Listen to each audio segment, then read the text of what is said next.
Hello, and welcome to the Delicious Recipe here at 107.7 FM New Orleans Talk Radio.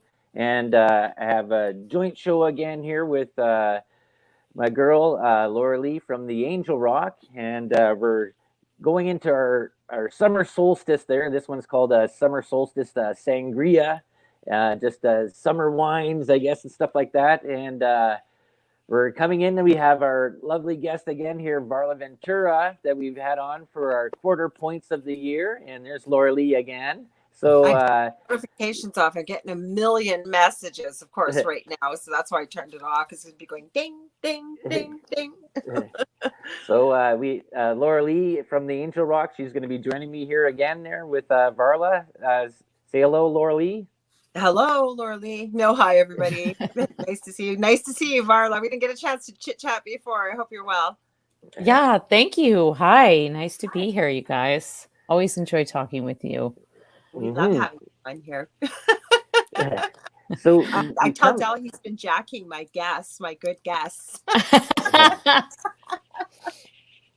So we come into this summer solstice, which is the longest day of the year, and it's actually a very magical time. We have, I guess, the whole thing out of it is that the longest day of the year. A lot of things are out there.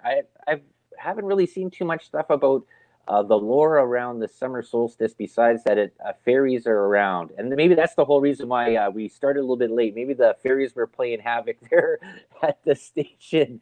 Coming out of retrograde too, thank God.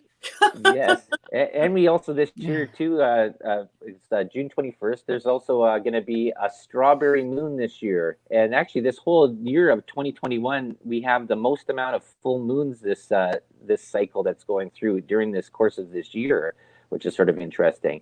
But what can you tell us about the summer solstice there, Varla? Yeah, well, happy solstice. It's absolutely true that, like many of the other kind of holidays and what we might think of as the Celtic year or the pagan wheel of the year or the witches year, the solstice is another one of the times when it's believed that the veil is thinnest. And so it's a time when fairies and other worldly creatures can cross over and run amok, not unlike Halloween or some of the other kind of high point holidays. And of course, it's the opposite of the winter solstice, which is the darkest time of year. So it's really a time of joy. It's a time of people kind of like celebrating coming out of the darkness of the prior seasons. And, traditionally, it's a time when high magic is afoot and also quite a bit of mischief.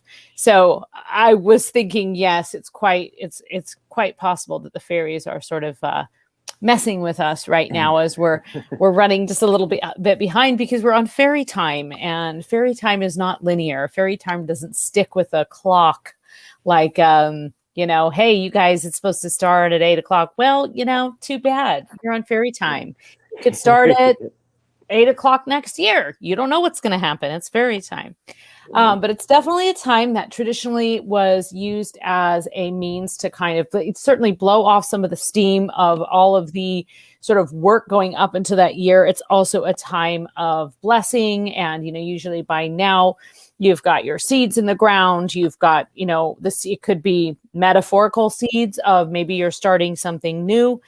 It could be that you've actually planted your garden and the seeds are starting to sprout out. And so you're starting to see some of the fruits of your labor, and it's a time of celebration. Mm-hmm. And because of that, the fairies will manifest, right? Because they're like, oh yeah, stuff's sprouting. We're here to, pick the cherries off the tree.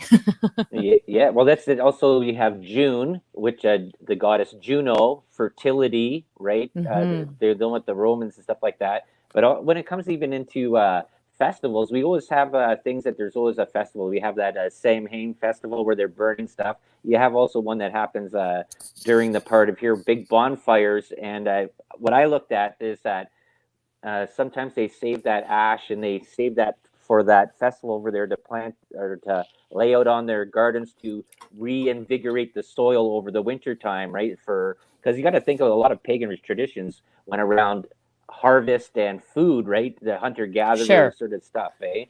Absolutely. Absolutely. Yeah. Things were built around the survival of your group, and the survival of your group depended primarily on food and shelter.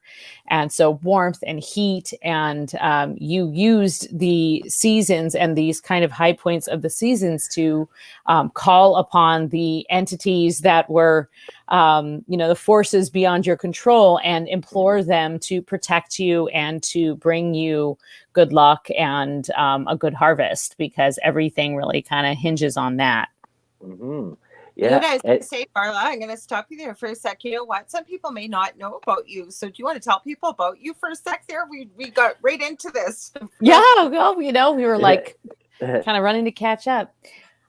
Yeah, sure. My name is Varla Ventura. I'm the author of several books on sort of, paranormal and spooky topics. The most recent ones are Varla Ventura's Paranormal Parlor, and that's a book about seances and spiritualism and kind of the history of hauntings. And then prior to that, my book that came out is called Fairies, Pukas, and Changelings, and it's a guide to the sort of wicked and wild enchanted realm.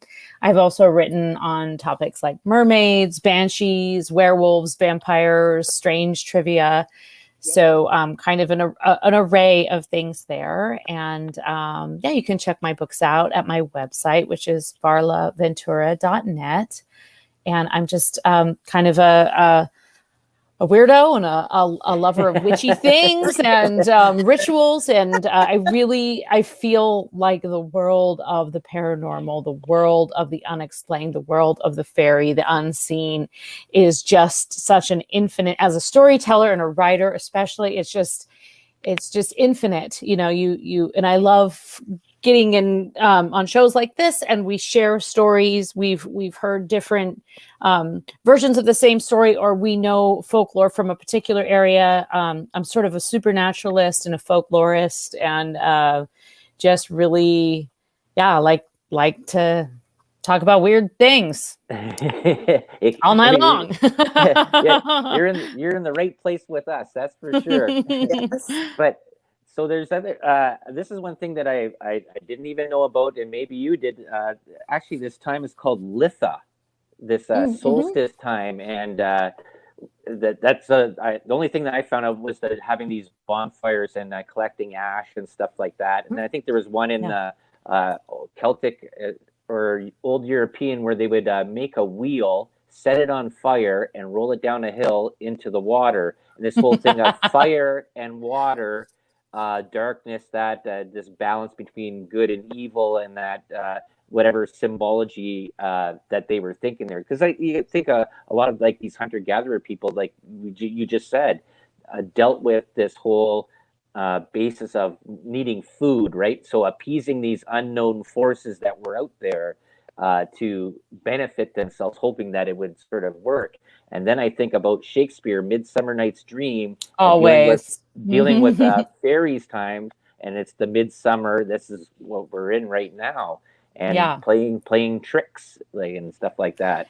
Absolutely. And that whole play is basically set in the fairy realm, as the sort of they fall asleep on the fairy mound, and then the queen comes out and the king comes out, and it's really a time of celebration. And it's also while it is the longest day, and so the light traditionally, at least in the northern hemisphere, right, the light is longer. And it gets dark, there's just a shorter night. There are still some precautions that traditionally you may need to take. You certainly don't just go out and start partying. You have to make sure that you're also making offerings to these unknown beings. And so sometimes you'd be burning that fire. One might argue that it was to keep things away just as much as to honor things. And I think you see just prior to this, you have Beltane, which is Yeah. sort of the festival, the May festival. There's basically all these festivals require fire. That's like a Right. essential element. The bigger the fire, the better, right? A big bonfire.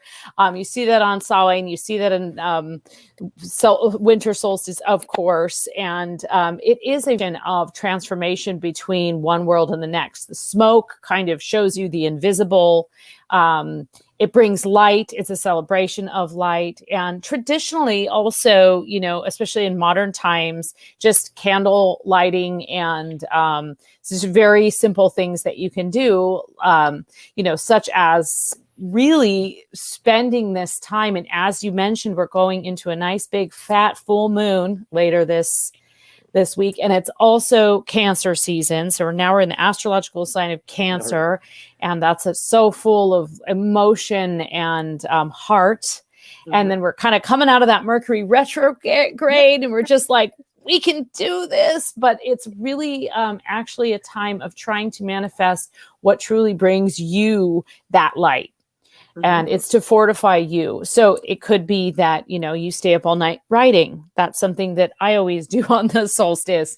I try and just stay up trying to do something that I want to do more of in the following year. And it's actually a really simple thing, and it's not too late, all of this week. And as we go into this June, this big, beautiful strawberry moon, you can really, nice, big, juicy moon, you can really kind of put your heart into that. It's a great time to do love spells and love rituals, and just a celebration of things that bring you a lot of pleasure and joy. Or resin. That's what I never went to bed, and I'm just so hooked on it. I'm making crystal grids and Metatron cube and all that spiritual stuff because I want to do more of that. Yeah. So you're kind of trying to manifest what you want more of. So traditionally, like in, perhaps traditional Celtic culture, you would definitely want more food, and you would definitely want more protection and more health and safety and well-being. But you also have to keep in mind that, as with other holidays like this, when the veil is thin and things are running amok, that you should operate with a degree of caution and reverence for the unknown.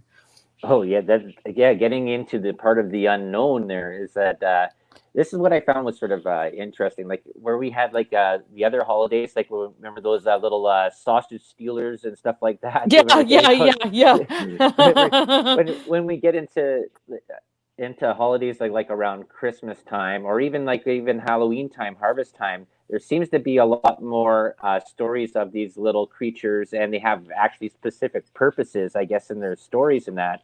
And like I said, the part here with the summer solstice, this mostly just fairies talking around there, but there is other creatures that are out there. You can go into the cryptids, things like people are out exploring in the bush, seeing hairy men or Bigfoot. They're seeing these dog men. They're seeing because you're out traveling a lot more. You don't have that impact of winter time in the northern hemisphere that's sort of slowing you down, and the night is not as overbearing as winter time is as well, right? Sort of a little happier.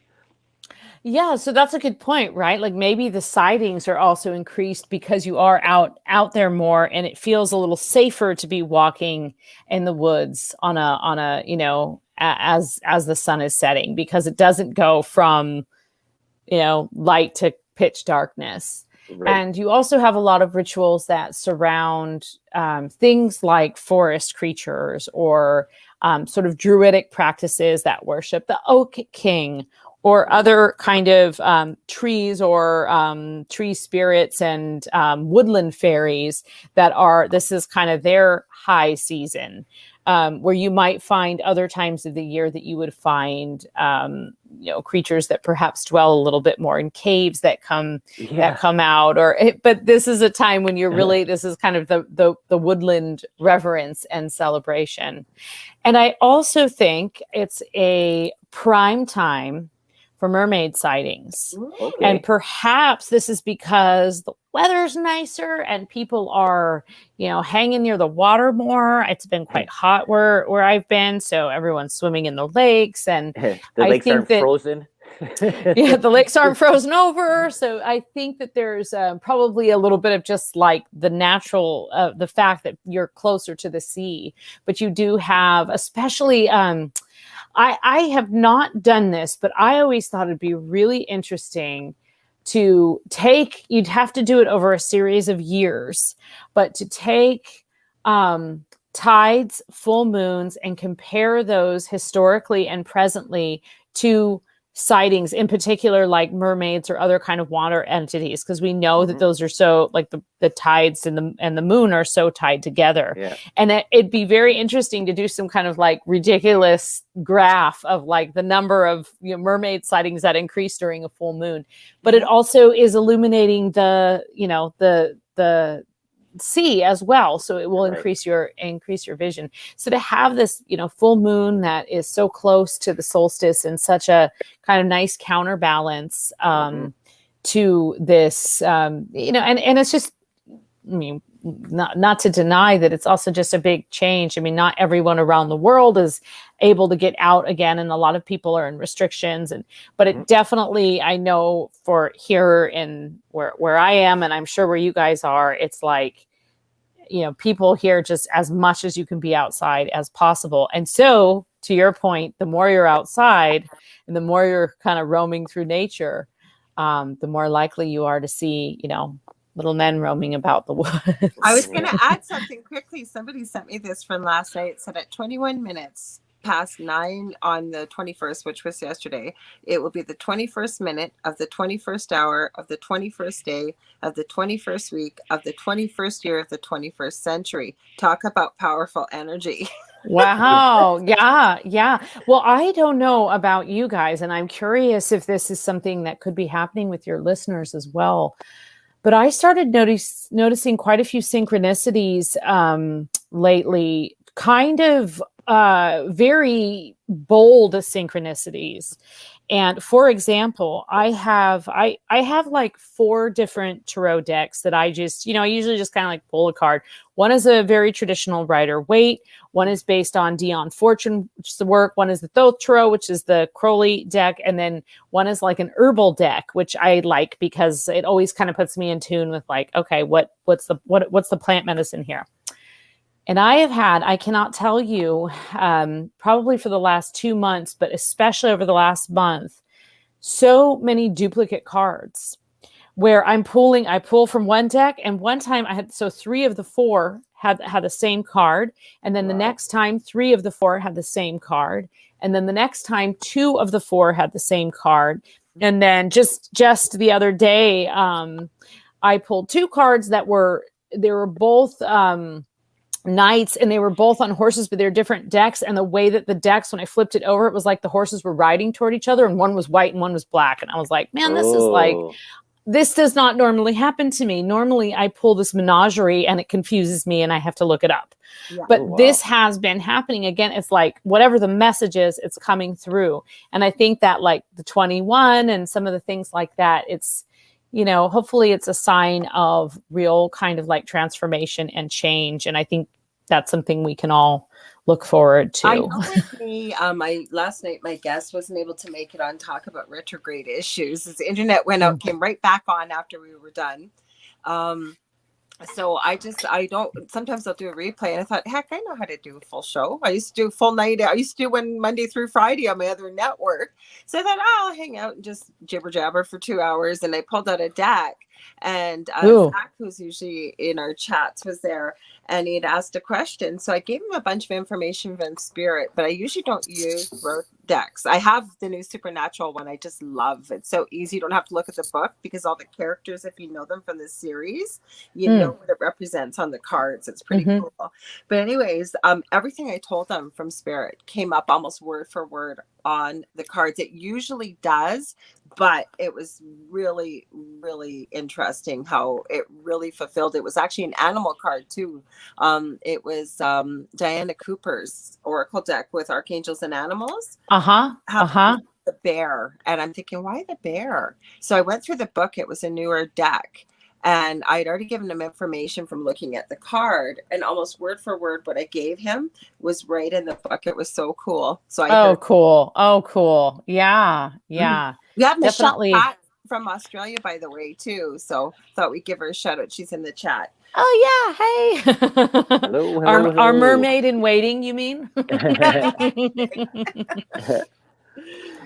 But- So I don't know, Deli, what are you thinking? I know you don't do cards, but have you been Yeah. finding a lot of synchronicities? Well, that's sort of interesting there too, in that you had these riders. They had the pale horse and the dark horse, right? And that if you think about the four horsemen of the apocalypse, and then if you think about, there's been a lot of theories on what's going on in the world, that we're coming closer to this end time that talked about in Revelations, right? They got the pale horse. I can't remember what the pale horse does. I know what the dark horse is. Dark horse is death. The pale horse, I think it might be pestilence or something like that. That'd almost be sort of Well, that's ringing true. Yeah, it's that coincidences. I don't know. There's a lot of theories on that. That some things there is no coincidences. Things that are also set in sort of a pattern. That's sort of a really sort of a dark thought, that there is no sort of free will, right? And I call it evidential proof. I believe there are no coincidences either. But when Yeah. something falls into alignment, like what you've just shared, or myself, or everything just seems to fall into place. You know. Yeah, and there's certainly times that, I mean, there's signs all around all the time, right? And sometimes we just aren't tuned into them, but sometimes they're just not that significant, or they don't feel that significant. And then other times, like for me with this deck thing, where it just kept happening. Like every time, like I would go once a week to this deck, and it just kept happening. And that, I mean, there's 78 cards in a deck, right?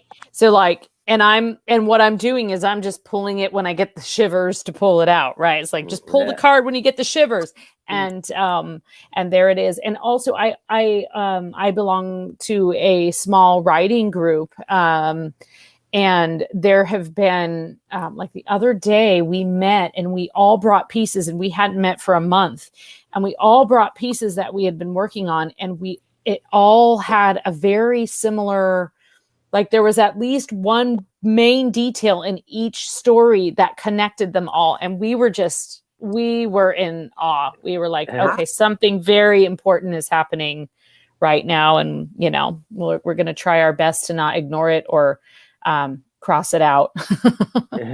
Wow. Yeah. That's just, it's crazy. That's I guess when you're sort of a lot of people aren't in tune to anything that's going on besides their own bubble, right? Their own world, their own stuff that's going on. Me and Laura have talked about this many times, that a lot of people live their life in blinders. They're not looking around what's going on there. Yeah. And when you start noticing stuff like patterns or coincidences, like you can actually drive yourself nuts there. There was that Mel Gibson movie where he was seeing patterns everywhere, numbers and sequences. I think there was also in the movie there too with I can't remember the guy who played Ghost Rider, Nicolas Cage there, where he saw patterns and numbers and that, and coincidences that seemed to line up with events and that. I always find that sort of interesting. You know what I'd like to ask you, Varla, have you noticed too that with all this shakeup and everything that's going on, so many people are being awakened to spirituality? Like, I am noticing this. Actually, I'm going to message you about this. I know how crazy busy you are, but I'm going to announce it on here. I'm putting together with a bunch of people that I really respect, and I love their knowledge base and their energy, their personality, such as yourself. We'll see if it'll work out with your schedule. We haven't got a date set. We're going to try and put on a little bit of a conference that's affordable. Oh, cool. Everybody else know that we'll work it out, but everybody's got a different knowledge base to pull it all in, because I keep getting nonstop questions, but the questions I used to ask years ago about, how do I open my third eye, and how do I hear my guides, and what are chakras, and do crystals really work, and what is astrology, or how do I give a reading? Just the basics. And I think it'd be a beautiful thing to pull people with all different types of knowledge bases to really give people a well-rounded, and kind of like put it up on video, whatever. And when you can do it, paper, people can access it when they need to keep access of it, because I'm just getting questions like this nonstop. Are you finding this yourself too? Well, and then next year we do it in real life, in person. Yes, you can talk about There you go. Yes. Let's manifest that. We could have done it in person with you. Yeah, I know. You could Well, I won't smuggle myself across, but it's so close. We're so close to each other. We'll have a big fire there, and big bonfire. I'll just follow the signals. I'll just follow the signals straight north to your place. Absolutely. And this is something that, like, this is a topic that really, really kind of came into my mind a lot during the winter of this, the real heavy winter in the peak of the pandemic. And, I live somewhere where you don't really go outside a ton in the winter, but you do gather with friends around the hearth. And that was something that wasn't happening. And so it gives you a lot of time for reflection. And I was really thinking about the spiritualist movement. Mm-hmm. And the spiritualist movement, which is the belief that the dead have messages for us, not just the spirit, but that the dead have messages for us, and that those messages are actually designed to enlighten or expand our minds, which is what, modern day New Age, or whatever you want to call it, is based on this. And there are practicing spiritualists today. And it was, a movement that was popular in North America and in England from about 1840 to 1930, but it really took off after the American Civil War. Mm-hmm. And you had, at that point, a nation in mourning. You had a nation torn asunder. You had people who were fighting for rights. You had people who didn't, Juneteenth for 2 years didn't know that they were free. You had people who died in battle and their mothers never knew what happened to them. And so you had this, and then, you had Lincoln's assassination, and you had Mary Todd Lincoln, who had an obsession with actually her son had died. I think he was 11 years old, their little boy. And so she was conducting seances in the White House, and she was trying to connect with the spirit. And you had this sort of movement toward that. And of course, like with any movement, you get your charlatans, you get your naysayers, you get your true believers. Yeah. But I was thinking that the other aspect of the pandemic is that nation in mourning, is that world in mourning. Yes. And also the lack of being able to have death rituals, to attend funerals, to say goodbye, or be in that collective healing space with other people that, it doesn't change what has happened, but at least that there are, for example, if someone you love dies, but then their children are there at this service, you can see a little bit of your friend in those people, and it gives you some comfort. And there's a collective healing. There's, food rituals. There's all of these things that we do to try and comfort each other. Sometimes we bumble our way through it. And not having that, I think it has made people really have to look inside and figure out how to process that kind of thing. Or and not so even being able to be there when the person has passed. I've been seeing a lot of that as well. So not only are you not having that ritual, the wake, I've really looked into the Irish wake and the beauty in that people may not see, but normalizing death, because whether you want to think it or not, the collective death is a normal part of life, just as birth is. Yes. And not being able to kind of be there. And actually that led me down this rabbit hole of thinking about how perhaps when we talk about hauntings and we talk about paranormal, sometimes we think, and of course, popular culture and, horror novels and ghost stories have fed this idea that it's, the Ebenezer or the Jacob Marley, the unresolved business on earth. Mm-hmm. But perhaps it's not unresolved business. It's a lack of death ritual. We know in Egyptian culture how especially in ancient Egyptian culture, how incredibly important the death ritual was, and how many things people did to prepare loved ones for the other side. Mm-hmm. And I haven't read a lot of stories of, pharaohs coming back to haunt someone after they've died. Yeah. So I wonder too if that feeds the idea that it's not that someone has unrequited business because perhaps they died a violent death. I don't know, because this is all paranormal and I'm speculating about the unknown. but the idea that it's really the process of dying and dying alone and not having that sort of shamanistic element of letting go, not that it has to be a shaman, but to have, to be holding the hand. And Lorelei, as a retired nurse, right? Like, that the rhythm of birth and death is very important. I always say I've been blessed so many hundreds of times to be there at the beginning of life, working in the NICU. And then part of it is when I worked in the community, I didn't get paid for it, but I really bonded with my families in my areas. So they would have my phone number, and a family member, I felt so honored to be there hundreds of times at the end of somebody's life, because families, the person that was going through the process would choose to die at home, and they needed the support. And so, as it got closer, and there's always signs when it's getting close, and the family would call like 1, 2, 3 o'clock in the morning, and I'd go out and be there with them as they passed. At that time, I wasn't allowed to pronounce, but it's pretty evident when somebody has passed, and then you would just call the doctor in to come and pronounce at home. But the thing is, exactly. There's a whole process, and people need a lot of support, because death is very scary. Yeah. And then you're a death doula. You're a death doula in that situation. And they're birth doulas and they're death doulas. Interrupt here a little bit here. Okay. I have to disappear here for a bit. You guys can continue on the delicious recipe, and let Laura Lee take over my co-host here. I got to go to work. We started a little bit late here today. Oh, Del. I know. This is so sad. The working man.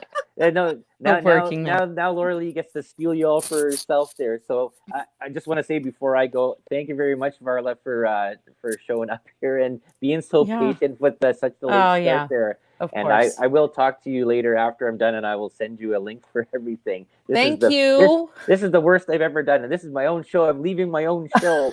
It's okay. You're in good hands. It's in good hands. Okie dokie. I'll let you guys continue on there, and thank you very much for being so patient there with everything that happened there tonight. No problem. And I'll be in touch with you. What's that? Yeah. Bye-bye. Bye. So actually, I sometimes he just started this job, so sometimes he goes in at 11, sometimes it's at 10, and of course tonight it probably was right at 10 o'clock, right? Yeah, right. Have to go. So, because I know you couldn't stay for. Yeah, well, we can do we started late, so we can do the hour as we normally would do. And I actually am not sure exactly what time we started, but let's just do our normal thing here. And yeah, because we're not doing the show right now. It's kind of on hiatus, the one that I usually do afterwards anyway. So I get to hang out with you. You should get a word in edgewise with Del. Well, he's always got so many interesting questions, and he's but yeah, we had a late start. So well, I always did the paranormal stuff, and he didn't. And then as he started doing this podcast, and originally it was just, I like to call it truth seeking, not conspiracy theory, but people recognize conspiracy theory. And now as he's met you and other people, he's really developed an interest, because as I always say, and I'd love to hear your thoughts, the more I open this door, the more smaller than a one-celled organism I feel when it comes to the amount of knowledge. What's your thoughts? Oh, absolutely. Because I mean, let me tell you, I did a whole book on fairies. I love it. And no sooner did I publish that book than I learned about, 10,000 other creatures, including all of those incredible Icelandic sausage stealing trolls. And honestly, I first came upon those at at my son's school. One of their projects was to research like a holiday, and he chose Halloween, but he chose Halloween candy. Well, I mean, I was still pretty proud. But I walked around, and there were a bunch of fifth graders basically who had all this interesting folklore, because they chose a holiday, and some of them chose Christmas, and some of them chose solstice, and so they chose all different kinds of holidays. So it was pretty interesting. And so it's and then again, it's the unknown. And so one thing that is consistent is you will gather more and more and more evidence as you go. And I love listening to other people's stories. You know, I love hearing people's stories of their encounters or the things that they don't completely understand.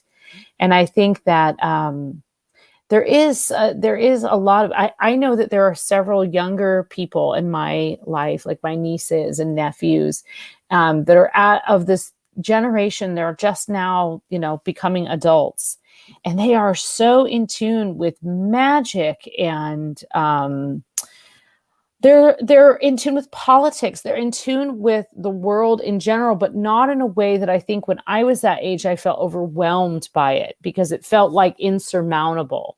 And they have this kind of like calmness and strength that I've never seen that before in kids that young.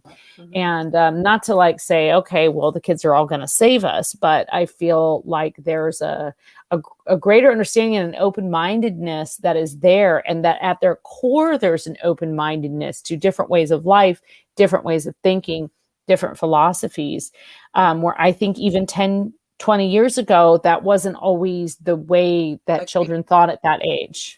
Agreed, because my eldest, he just moved back to the city, him and his partner, and they bought their first home. But and we've talked about this on my show and Dell's show with you before, that usually when you've got somebody in the family that's got gifts, usually you tend to see it in your children. Or maybe it's, I don't know if it's because we're more aware of it or what, but both my children, well, they're not children, they're adults now, but they communicate with animals. My eldest never embraced his gifts. He did, and then he'd say, no, you know what, this is like more of a curse than anything, kind of thing.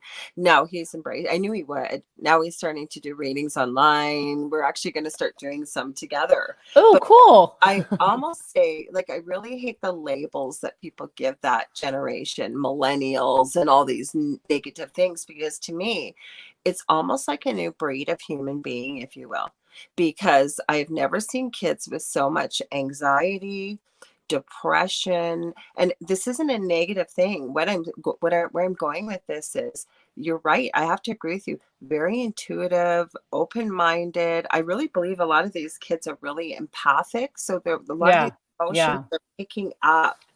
You know, so I have to agree with you. I think we're in great hands. And sensitives, and so our job, whether we're their mothers or we are their mentors or we're just generally just being adults, you know, is just to just kind of encourage and keep that going. And I think there's just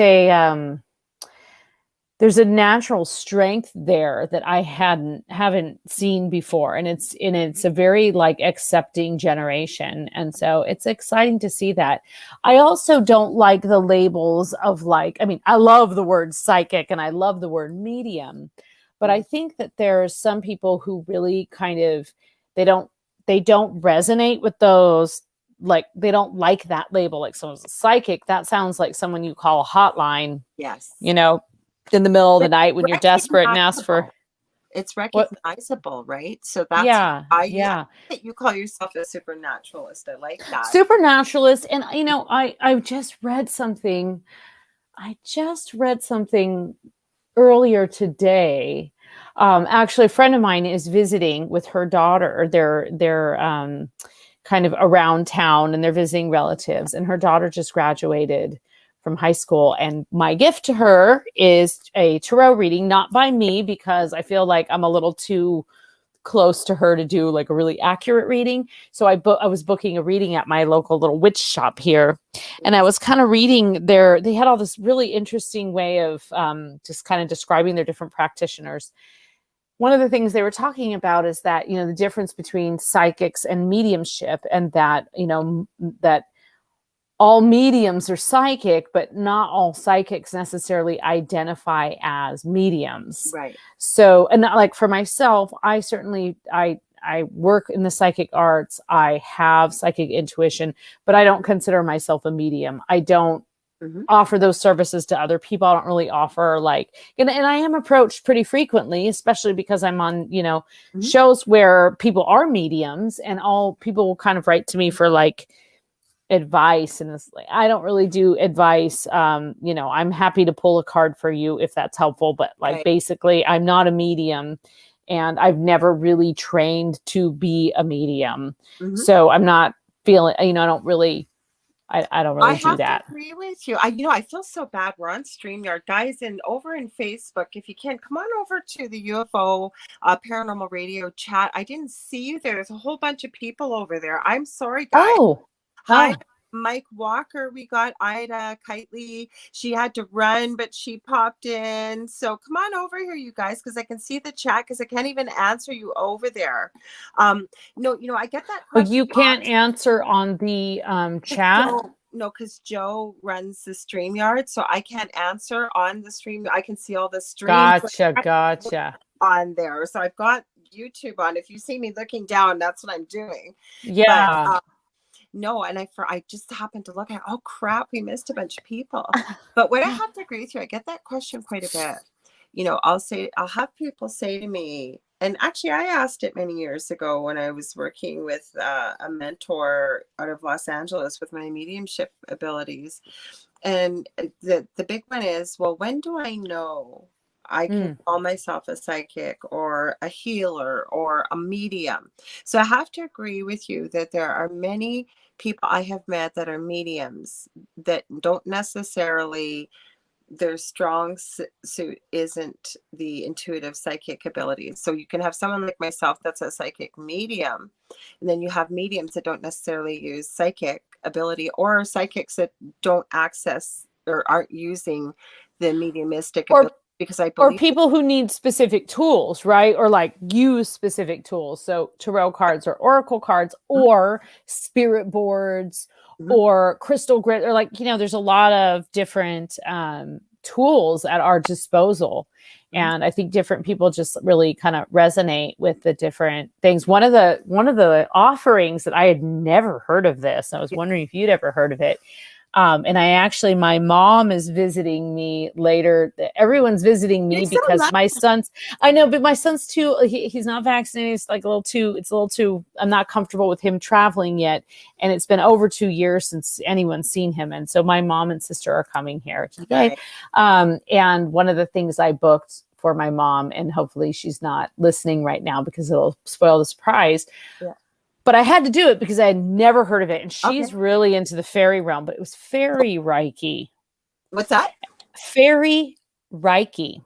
I think I have heard of it. Yeah. I had never heard of it. There was a guy at this shop nearby me, and he does tarot readings, and I've run into him before, and I really liked him. And I thought, fairy Reiki. And so they basically do this kind of healing session on your body using Reiki, which is, I'm familiar with Reiki, but fairy spirits come out, energy work, but specific fairy spirits come out. So, so we'll see what happens with that. But I just thought, well, that's pretty interesting. I'll let my mom be the, I think that's the guinea pig for it. I got off track here for a sec, but I did want to answer though. When people ask me, when can I call myself a psychic or a medium or what? You know what? I think that there's so much power in our words, our emotions, and our thoughts. So when we identify with that energy, so you've got to do some study or have some ability. I mean, you can't just, like you say, yeah, I'm a psychic. So because I call myself a psychic, I'm a psychic. But if you've really been, honing in on your gifts, maybe doing some study, that as we start to call ourselves that and start to work within that energy, you start to own it. Like I had somebody that was obviously a medium, obviously like going to the graveyard or cemetery 3 times a week and helping spirits cross over, having conversations and asking me, well, when can I call myself a medium? And I said, well, how more would you be embodied? What more do you need? That's where I'm going with this, is embracing it when you're obvious, it's obvious and you're working in that energy. I wanted to go there with the fairies though.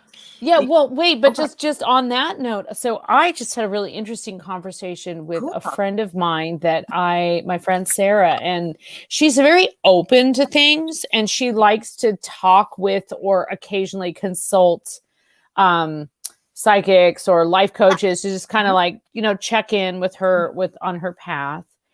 And she told me this great story where I think it was the other week, she was kind of at a crossroads. And so she had booked this session. Right. And she gets in this session, and instead of the person doing what they normally do, which is like, okay, I want you to, clear your mind, and we're gonna start set your intention and all this kind of like process where she was gonna typically get some answers. Yeah. This woman just starts asking her questions.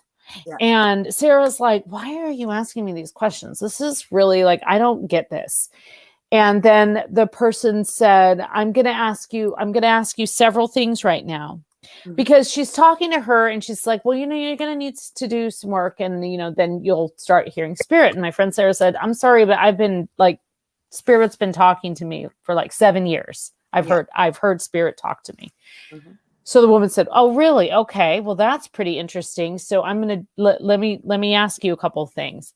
And the great thing is my friend was like kind of annoyed, right? Because she was wanting this session to go a certain way. Yeah. And so the woman asked her a couple questions, and she starts asking her for specific details about things. Yeah.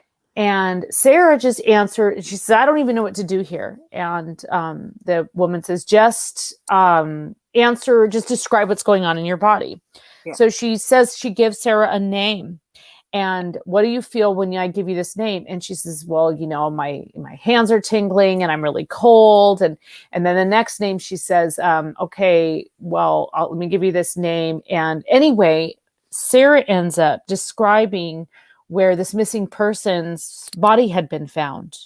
Wow. And not knowing anything about the details of the case. And so in the end, of course, the woman who she was doing the session with, her point was, because she does a lot of work with the local police. Yeah. She said, if I'm burnt out and I can't get anything, I'm going to call you. And her point was, you already have everything you need. You already have this gift. You are already able to answer your own questions. It's difficult to remove oneself from one's life. But she said, I have no idea what to do. So she just went with what was in her gut, which was, water, a meadow, like whatever the things were. And it ended up being one of the most incredible stories I've heard, because it was a person describing her almost reluctant awakening into this realm. I said, well, maybe this is your calling in some way. Right. Mm-hmm. So she's always been very intuitive and very frank, but this was something else. And that is something that I think comes with it was almost as if someone put a key into a lock and unlocked it. And for those of us who are sensitive or intuitive, we need something in our lives to unlock it. Sometimes we can do it ourselves. Sometimes it can be a relative. Living in a scary haunted house. Crazy experience that you're trying to make heads or tails. Yeah. And like for me, I think I grew up with a mother who was very, very, very open to these things and actually helped me unlock this sort of attitude and ability at a young age. Yeah. So that it became an intrinsic part of my life. And I used to actually do a little more work on that. For example, I would just think of someone and I would find an object that they had given me and I would hold it and, they'd call. Yeah. So I don't do that as much anymore, but I still feel those coincidences and synchronicities coming about as a result of that. And that's all part of the fairy. That's all part of the fairy realm. It is. I want to give a shout out to Judy Thompson. She's over on Facebook. Judy, come join us on Judy. Paranormal Network, a radio YouTube channel. I think I put the link there because I was posting while you and Del were talking. Good. That's why people are popping in. No, I didn't get a chance to tell you because I know you know this probably, but Del is. I even said to him a couple months ago, I would have thought hell would have froze over if I'd ever believed in all these years that I'd be having a conversation with you about fairies. Because he's into the little people now. Right? He's really into them too. Yeah, he's like in it. He's invested. Yeah. So I did the whole garden. I'll have to send you a picture because I'm doing a whole bunch of homemade stuff. So I'm doing these little fairy houses and making little resin doors. Oh, here he is. He's back. He hasn't left yet. We're talking about you. I know. Talk to- Grab it a text. Okay, talk to you later. No, he's leaving. Don't turn the light on. Yes, I make it. So I did all these fairy things. I have little fairy houses, and I've done little resin fairies. And Oh, then cool. I have all these little tiny gnomes. I and love gnomes. I just love gnomes. I know. Well, remember all The the beards, gnomes? I'm into it. Well, you didn't see his guy that I made for his show. He might have shown you last time because I make gnomes like with the fur beards and Uh-huh. so Uh-huh. I'm a Yeah. rocker dude. So he's got little skull Oh, glasses. actually, I think he sent me a picture of it. I don't know if he held it up on camera. I think he calls sent them me a you. picture of it.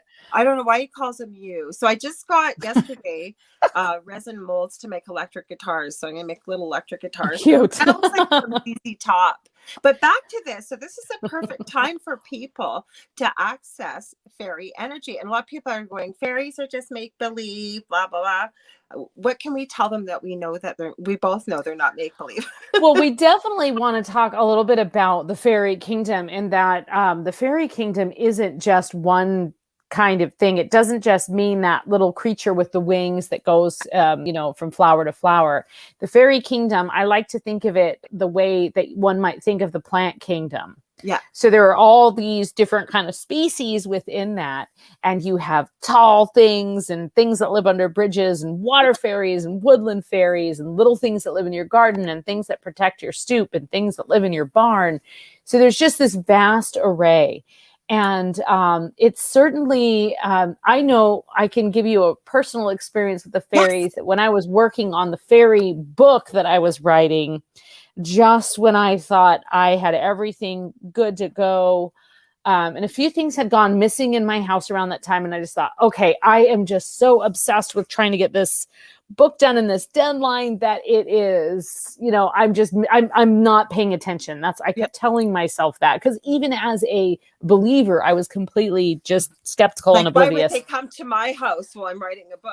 I'm just like, okay, I guess I don't know what I did with that shiny object or that one earring. Yeah. And so I swear I left it right there. So I had a whole chapter, and the chapter was about, it was about hobgoblins, and it was about some of the trickster fairies. And let me tell you, I lost the entire chapter. I don't know what I did.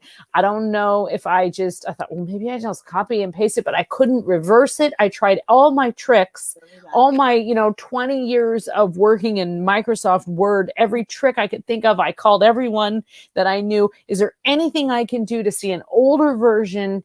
And we couldn't find this chapter. And in the end, I was 2 days away from my deadline, and I had to rewrite it. And I thought, that is perfect, because here I am writing this book, and I'm getting so obsessed with the deadline and all of these things that I am missing the point. I'm missing the point. And so the fairy kingdom is full of things that like to pull the rug out under you. And I think that's a great reminder for this time of year. And with the, we had chaos, and last week we were trying to connect, and we had chaos around that. And so I think that's the really important thing, is that, they'll pull the rug out from under you, but they catch you.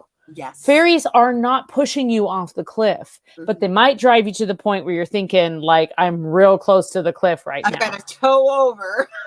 So they're not. And I think the other thing about the fairy realm that gets confused and lost in translation, especially in like the modern lexicon, is the good versus evil aspect of it, because there's all of these subtleties, and mischief and mayhem is not necessarily the devil, but it is now associated with the devil, just as witches became associated with the devil. So you have, this world of kind of like trickery and revelry, and also abundance and gifts, and Magic. It's in magic. And that is also what the natural world is about, right? There are plants that you can eat, and they're going to make you feel real good. And there are plants that you can eat, and they are going to knock you dead. Mm-hmm. So there's, and then there's a plant growing right next to it that's going to cure you. So there's just this kind of constant element of surprise. And so we need to just kind of remember that with the fairy kingdom, we're not just talking about something that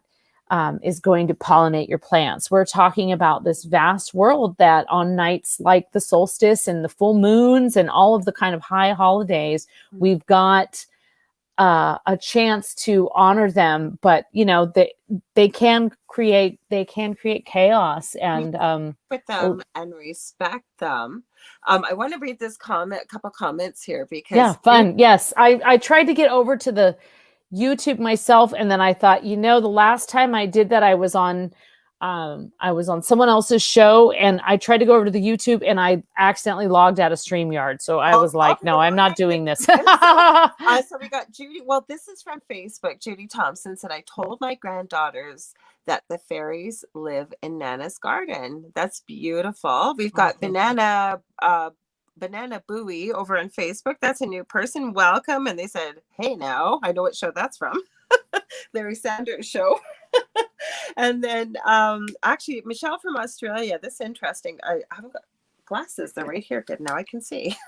Oh wait, I just figured out that I can see the comments. Yeah, wow. actually, I'm sorry it took me so long to figure that out, because I knew that and I just didn't even. Oh look, comments. Okay, so Michelle says Mimi's fairy-like beings of Arnhem Land. Interesting. Do you know anything about that at all? Fairy-like beings of Arnhem Land. That doesn't sound familiar to me.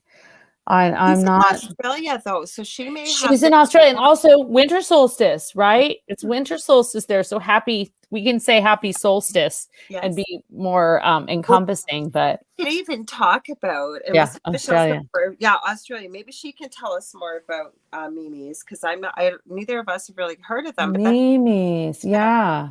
What about the? I haven't heard of those. Talked about, because remember all the videos I sent you folks. If you haven't seen them, check them out on Facebook. One of those videos you sent was particularly compelling. Well, there were a couple that were really compelling. And then one of them was like it was like the security cam footage where all these tiny little things just were like flitting all in front of the camera. Mm-hmm. And, you know, you could like think, okay, well, I guess that could be a bug. It could be a firefly. There's a lot of things it could be, but there was just something about the way they were appearing that was just very like, what is that? And then the other one that was kind of freaky, I think you sent me, was the one where the dad in the garden. Yes, that's what I was going to say. That one blows my mind. Yeah. Yes. That one was crazy. Mm-hmm. So that one's like there's a dad in the garden, and he's hanging out with his kids, and he's actually filming his kids, just kind of like running around the garden doing something silly. Yeah. And then the next thing you know, there's just this thing that comes darting toward them. Goes, what is that? What is that? His dad goes, what? And the sisters are going, what? What? He goes, up there, Dad. And he films up that thing. What is that? Like, do you know what kind of fairy that might even be? I don't even know what that was. I mean, I watched it a few times thinking like, okay, it's always hard with videos, right? Because you're like, is it photoshopped? Is it? Mm-hmm. But this one was particularly like realistic. And there is actually this kind of insect I saw an image of recently that has like these long dangling legs and is kind of disturbing. But this thing looks quite fleshy, and it just looked like it was probably like a tree fairy or some kind of like garden. Spirit or tree elemental, or because it was very natural, like almost the color of the tree bark in a way. Yes. It like almost, you couldn't even, it was like camouflage. It was totally crazy and freaky. You know, I've never seen anything quite like that. I haven't seen cool stuff, because Reddit is the awesomest place to find weird, strange, crazy stuff. Yeah, because people like, they go on there like late at night and they're like, no one believes me, but I saw this. And you're like, one for fairies that I'm signed up with, and it's been particularly active. Surprise, surprise, where we are right now in the month, of people that have those Nest cameras. Right? Yeah. Well, yeah, there's definitely, I have a friend, actually, a different friend who has been having a lot of paranormal activity in her house. Okay. And she put up some Nest cams. And she's definitely caught some strange things. She's also had she's pretty dang intuitive and psychic, and she's had a couple times where she has felt the presence of something so strong, and she'll just grab her phone and take pictures, but she can't see anything. Mhm. And then she'll like send me the pictures, and there's this crazy wispy thing that was not there by the naked eye, but that occurred at the same time she was having this kind of experience where she, you know, she felt like she couldn't move, or she felt very heavy, or that kind of thing. So, and we were talking about if that sort of thing has increased during the pandemic, because maybe people are just like there's less distractions. I mean, there's all this stuff going through our minds, but there's not as, certainly for a good period of time there, people weren't hopping in their cars and commuting and listening to their podcasts and, zooming around. They were just kind of like doing, I have a theory why this is happening. And knowing what I know about the paranormal, and I know you're well versed, collectively on this planet, we have never seen so much depression, anger, fear, all these lower vibrational energies. And as I've explained it to my youngest son that has severe autism, he still understands about all this stuff, because I explained that's food. That's food to something negative. And because Earth is a place of duality, we have light, we have dark, we have cold, we have hot, right? And as Spirit's always shown me, on the other side, we all look like little pinpricks of light. They don't need names. They communicate telepathically, and they know each other by energy. But with that being said, right, people that are in tune with their abilities, I believe everybody has these, but those that are really working with them, it almost looks like a bonfire or one of those signs when you're driving along the highway, vacancy or whatever, the hotel sign. They can see that, right? The positive, but not just the positive, the negative can also see it. So I think we're getting a real onslaught. People are self-medicating with what's going on. That also lowers your ability to keep out anything that so it lowers your defenses, right? Yeah, so definitely. It's right for the picking right now. And I'm not religious. I always say I was raised Roman Catholic, but I really do believe there is a battle of light and dark going on right now. I really, really do. Yeah, well, and you've seen just even like politically a lot of polarity, and that's usually like the kind of like most public manifestation of that even a complete non-believer can see that contrast and may find themselves on one end or the other, but there's still like this really like that extreme polarization. And I think with that comes just, it can certainly open the floodgates. And I also think that people are just like emotions are high. Emotions are high because people are wondering what is, what's going to happen in a month, what's going to happen in 6 months. I think we all clung to this idea that things were going to get back to normal, but there's no just like rip the Band-Aid off and there you are. I mean, you can pretend that that's the case. Yeah. And that might be the case in your immediate community, but it's not the reality. It's not the reality of what's happening in the world. There's a pandemic that's running rampant and it's increasing in some places. And so there's this idea of like, okay, well, we're going to be it's going to be normal. And we can just like take our vacation and it'll be fine. And to a certain degree, compared to last year, that is the case for many of us. Where you live, because it depends on where you live. Yeah. Like I've been saying, had this conversation with Joe, who's our producer and owner of UPRN, and I'll give him a quick shout out. Thanks, Joe. Hey, Joe. A little bit older over. I love you, Joe. And he produces so many wonderful shows too. I've been on a couple of other shows on this network, and he's successful construction business all day long. I always say to him, I don't know how he does what he does. No. Because he makes our job easy. We just get to sit and chat. We don't have to worry about all the just send us the link. Yes. But I was having this conversation with him last night, and I have to remind most of my friends are in the US, and things are looking up in the US depending on where you are. Things are more progress. But for example, in Ontario, where we are, right after Easter, they locked us down more severely than we have ever been locked down. You couldn't even buy baby items. Like you were only allowed to buy food and minor prescriptions, and food was even hard to get. That was it. we were locked down until I want to say about 4 or 5 days ago. So I went out. Yeah, that's gnarly. Well, no, but that's happening all over the Yeah. world. So, Yeah. for example, with Michael's, I went there to go get some crafting stuff. A trip that should have taken me 15, 20 minutes took me 2.5 hours. Winners and Marshalls. Winners is just the Canadian version of Marshalls, so TJ Maxx. Uh-huh. It lined up all the way down, across the front of the building, down the back, and all the way. It was a conglomeration of Black Friday and Boxing Day. Wow. It was Well, crazy. and I've got some friends in Italy who are just now getting their vaccination.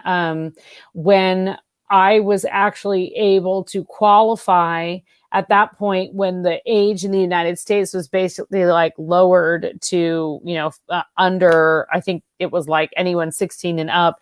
At that point in Italy, the only people who had had vaccinations, at least according to my friend and where she was living, were like 80-year-olds and up. Mhm. And so, it's totally different depending on, and if you are in India or South America, you're facing something very different. So I guess my point being, not trying to be a doomsday or whatever, but the point is that we have this idea that we were just going to like reach a point, and we've been telling ourselves all along, we're just going to return to normal. We're going to return to normal. And the reality is that there's a whole new way of living and looking at the world that is what we need to return to and adjust to. And it's not just a simple, like anything, it's not gradual, and it's not linear, and it's not black and white. Mhm. It's really not. And it's certainly not something that you can just say like, okay, well, as of this date, I can do this. Because we also know that, again, the rug could be pulled out from under us at any given moment. Absolutely. So, yeah. So before we end off here, because I promised I wouldn't keep you longer than we might go a little bit, 5 minutes. That's okay. I see Joe's in here commenting, so he's sitting there waiting. When are you ladies going to finish? But we started late, Joe. So we're almost. Yeah. To ask you before we head out of here, and of course, before we end, I'll always let people know where to find you. But how can people work with this fairy energy for people, or this change in season, because it's more positive, like you said, kind of touchy feely, lots of emotion. Yeah, I definitely think it's more of the it's the lighter side of things. Mhm. Absolutely. And as a lover of the darkness, I still appreciate that the lightness. You Yeah. can't have the darkness. Some people say you can't have the light without the dark. I Mhm. like to say you can't have the dark without the light. So one thing I think that's super important right now is to just, the absolute most simple thing you can do is bring a little fire into your world. So some way of having some reverence of the sun, and that is what the solstice is about, right? This like high time where the days are longest. So that can be a simple candle. And one of my tricks is actually, and I started doing this when I used to live in an apartment building where, if you fried an egg, the entire the sprinkler system went off. Wow. I use and so this is my quick spell trick for anyone out there, but I use birthday candles, because we all know birthday candles burn down super quick, and you all probably have some in your cupboard left over, and they come in an array of colors. So you can use something. I like to use, like this time of year, something yellow, because it kind of is awakening the creativity. Yeah. Or something white, because you're so a little bit of lightness and brightness in that way. And honestly, that's like a 1-minute spell. You burn it all the way down. And if you can, if you were in a place where you can have a big old bonfire, that's great too. Yeah. But I know that a lot of people live in environments in which either it's unsafe or impossible to have a bonfire. But then the other really great thing that you can do this time of year is, because it is sort of about the natural world and the growing, is to, you can get some flowers at the store, or you can just kind of pick something in your garden and just bring some of that, like the natural world, into your environment in some way. And then finally, again, because as we are kind of also approaching this full moon, and think of the full moon as the time when, things are building up and they're getting fuller. As we said, it's that big, nice, big, juicy moon. So it can be a time of abundance in thought and creativity. So you can do something I mean, I read this great tip that was just like one of the best ways to celebrate this time of year is to really do something that you love. Yeah. So whatever that could be, you know, if you just set aside some time and say, you know, I'm going to spend an hour writing, or I'm going to sleep like I didn't Yeah. last night. I was sample night. Why sleep? There's just so much light out there. It was impossible. I know. So, but that's, you know, those are just simple things you can do, and you can connect with that kind of that fairy realm by just, I mean, if you can take a walk somewhere, it can be a park, it can be an urban park, it can be, you know, the woods. You're listening for those sounds. I know where I live, and probably where you live, one of the signs of summer here are the loon call. When you start hearing the loons, and you can hear the loon out at the camp. Yeah. Yeah, and it's like loon o'clock. You hear them in the morning at a certain time, and you hear them in the evening at a certain time, and they just have this lovely little trill. And it's like, okay, it's loon 30. Yeah. So, and those are just those kind of things. You just can kind of pay attention to the things that are, you know, happening in the natural world around you, and try and tune your day to the rhythm of those somehow. I love it. And the, you know, fairies, you know, they just like to mess with time. So you're not going to win there, and, you know, you're not going to fight. You're not going to fight it. But, yeah, definitely simple things. Birthday candles. That's my magic pack. But I think that's so cool, bringing it, because you know what, I think what it's all about with life is kind of working with what you're given and just being open to change. That's a hard thing for human beings, myself included at times, but sure, me too. Yeah, definitely. Release it. I think fairies remind us that we can't control.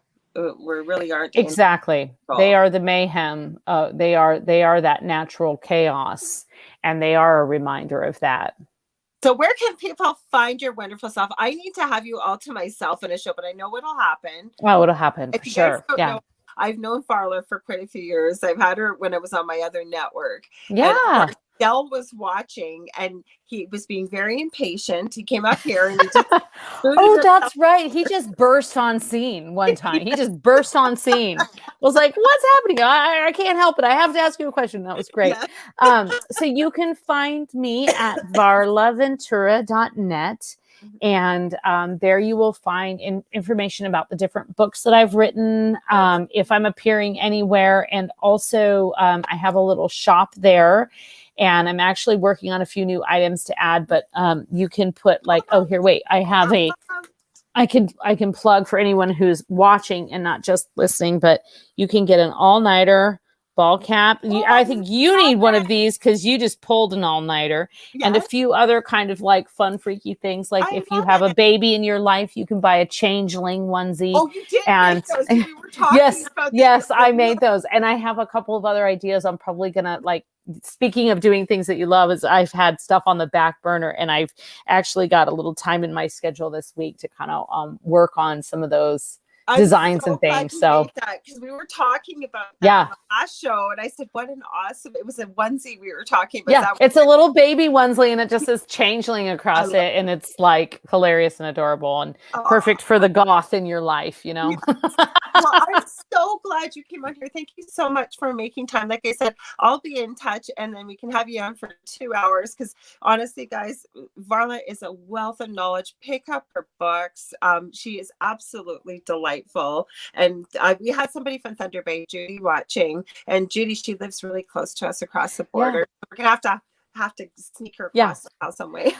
Well, and I know, and before you know it, it's going to be Halloween season, so we can do something real fun around that. So because we do have Varla on at least 4 times a year. Del set this up, and I think I was glad, actually, because we were talking about this just before we get off air. I said, Del Jack's all my good guests.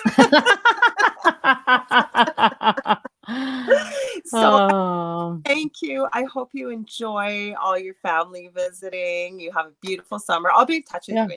Thank you. Yeah. We'll talk soon. And thank you so much. You guys are always delightful hosts. It's really fun to get to talk to you, and happy solstice to everyone listening. And and thank you spooky. this in the chat. I will remind you quickly. Dell's looking for stories about things like little people, Bigfoot, things like that. You can write to the deliciousstories@gmail.com. There is no time limit on that because somebody asked us. When he has enough stories, he'd like to do a show every now and then and share people's stories. He'll keep your anonymity if you like. For myself, you can get a hold of me on facebook.com/The Angel Rock if you want to book a reading. I do mentoring services. I do crystal Reiki and healing, Akashic Records, and I have my own show. I should plug that. Yes, on Monday nights, it's The Angel Rock from 9 p.m. to 11 p.m. Eastern Standard Time. And I have a friend by the name, not a friend, a new friend to be, I guess, Augie Heel. I believe he's in Singapore, and I think we're talking about near-death experiences next week. Ooh, that sounds great. I'll sit in for that one. Yeah. And sending you guys all so much love and light. Thank you to Dell for letting me take over as he went to work. And we'll see you tomorrow night here on the paranormal host, the Centralist political host chat is going to be from 6 p.m. to 8 p.m. Central, 7 to 9 Central, or Eastern. We usually have that on Fridays, but it's going to be tomorrow night instead. So you'll see Dell and I with Joe and probably Michael Angley discussing all the crazy politics of the G7 conference and stuff. So we will see you guys tomorrow, I guess. So Here we are in the Writers and Illustrators of the Future Lounge at the Author Services Building in Hollywood. It contains a gallery of the writer and illustrator judges, a selection of the awards the contests have received, a library containing novels and art books published by winners and judges, and a selection of photos of some of our beloved keynote speakers and guests. For nearly 4 decades, L. Ron Hubbard's Writers of the Future contest has discovered and nurtured a steady stream of new authors and artists who have changed the face of science fiction. Chosen by an impressive panel of judges, drawn from the biggest names in the genre, contest winners are given the best possible foundation for a long-standing career. Now in its 3rd year, the Writers and Illustrators of the Future podcast continues to provide advice and tips from contest judges, industry professionals, and contest winners for writers and artists wanting to take their next step, along with needed inspiration to keep on going. If you are already a regular listener of this podcast, I thank you. If you are new to it, I welcome you to the weekly installment of the Writers and Illustrators of the Future podcast. This is John Goodwin, your host.